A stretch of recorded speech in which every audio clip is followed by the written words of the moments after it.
আসসালামু আলাইকুম। আজকের রেসিপি ভাপা পিঠা।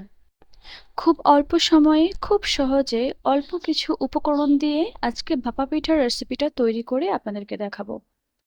চেষ্টা করব সব ধরনের টিপস এবং ট্রিক্স আপনাদের সাথে শেয়ার করার।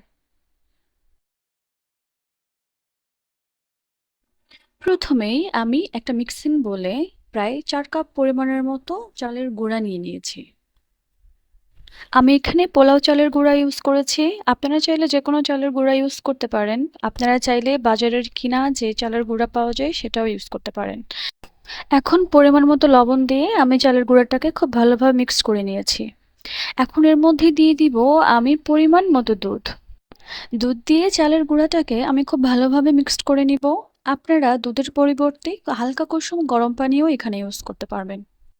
পিঠার টেস্টটা বাড়ানোর জন্য আমি এখানে ফুল ক্রিম লিকুইড দুধ ইউজ করেছি।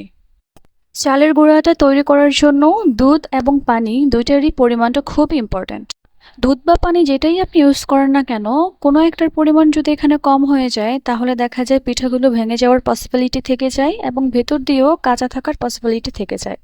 এই যে দেখুন আমার চালের গুঁড়াটা সম্পূর্ণ রেডি। এখন এই চালের গুঁড়াটাকে আমি কিছু সময়ের জন্য রেস্টে রেখে দিচ্ছি। আজকে ভাপা পিঠার জন্য আমি নিয়ে নিয়েছি ফ্রেশ কোরানো নারিকেল এবং নিয়ে নিয়েছি খেজুরের গুড়। এখন ভেজানো চালের গুঁড়াগুলোকে আমি একটা ঝাঁঝরার সাহায্যে খুব ভালোভাবে চেলে নিব। চালের গুঁড়োগুলো এভাবে চেলে নেওয়াও কিন্তু খুব ইম্পর্ট্যান্ট।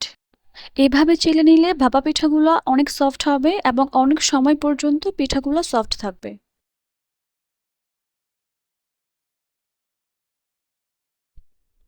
আমার চালের গুঁড়াটা একদম রেডি হয়ে গিয়েছে।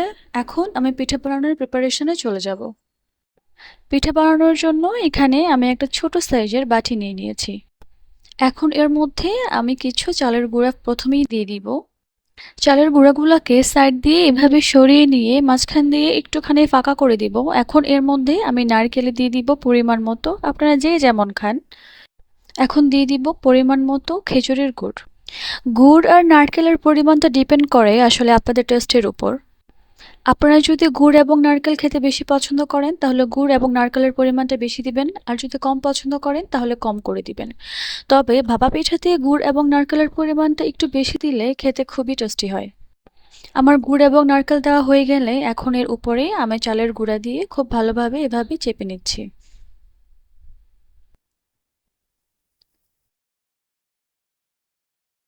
এখন একটা ভিজা কাপড়ের সাহায্যে আমি পিঠাটাকে ভাপে বসিয়ে দিব।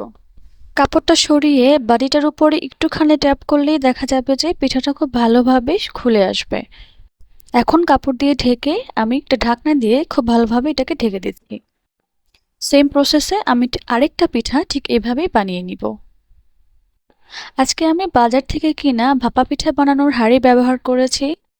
আপনাদের বাসায় যাদের ভাপা পিঠা বানানোর হাঁড়ি নেই তারা ঝাঁঝরার সাহায্যে বা স্টিলের কোনো ছাঁকুনি থাকলে ওইটার সাহায্যে ভাপা পিঠাটা তৈরি করতে পারবেন। আমার আরেকটা পিঠার প্রিপারেশন শেষ হয়ে গেছে।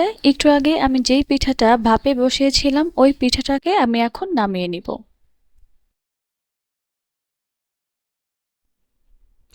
পিঠাটা কত পারফেক্ট এবং কত সুন্দর হয়েছে দেখুন আপনারা।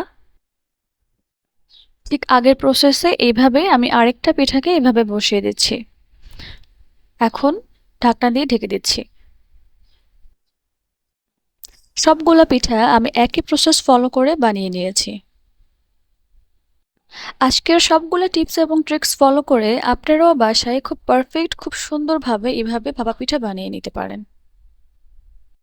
পিঠাগুলোকে এখন আমি একটা একটা করে এভাবে পরিবেশন করে নিব। আশা করছি আজকের এই রেসিপিটা আপনাদের কাছে ভালো লেগেছে।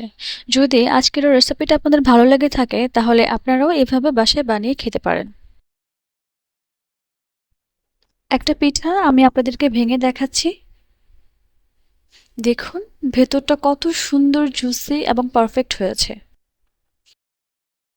আমার আজকের ভিডিওটা আপনাদের ভালো লেগে থাকলে একটা লাইক, কমেন্ট এবং শেয়ার দিতে ভুলবেন না। Thanks for watching.